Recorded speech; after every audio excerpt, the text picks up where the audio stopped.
if the election is coming and a place like where did you call it, Ayobo, that has a very terrible bad road, very terrain, and someone decides to abscond with a ballot box, how do you get to that person, knowing full well that there's some form of obstacle?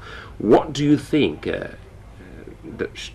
In fact, I'm asking about the impact of such lapses he just raised on our elections next year.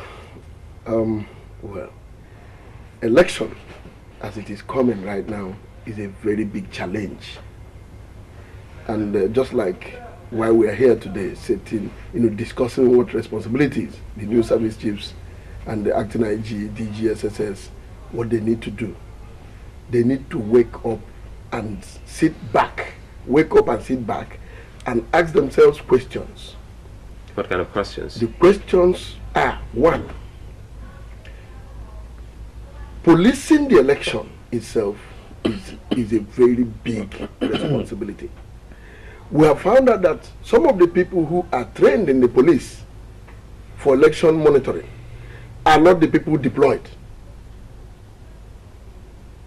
You get the point? So we are saying the police that will be trained for this election should be the police that will go to the field, not training the high and mighty, police high command for election monitoring, and then you send the other ranks. That's one. Two. That's one of your findings. Yes. Two, the road network. A place like Lagos, in fact, like we are saying, is Lagosians are lucky somehow because there's a network of the security forces in Lagos, under the Lagos State Security Trust Fund. They're doing joint, security for Lagos State, and it's working.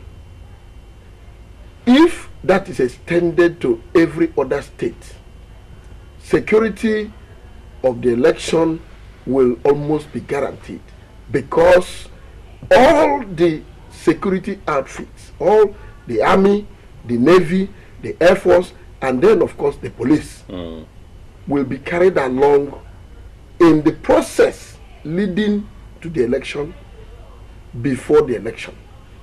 If we are not prepared before the election, the same report we've been giving out after elections will be the same thing we're going to see. Before I stop, I was talking with some security police, high command, and we were talking about reducing the response time. When there's a crime somewhere and the police is called, they are trying to reduce it to like 5-10 minutes. That's a tall order. Where is the equipment? Where are the vehicles? The road network, or virtually all the roads have collapsed. How do you move from point A to point B? All of these things need to be addressed by the leadership. I want to end by saying, when Obano was talking about the state failing, that brings us to the challenge of leadership.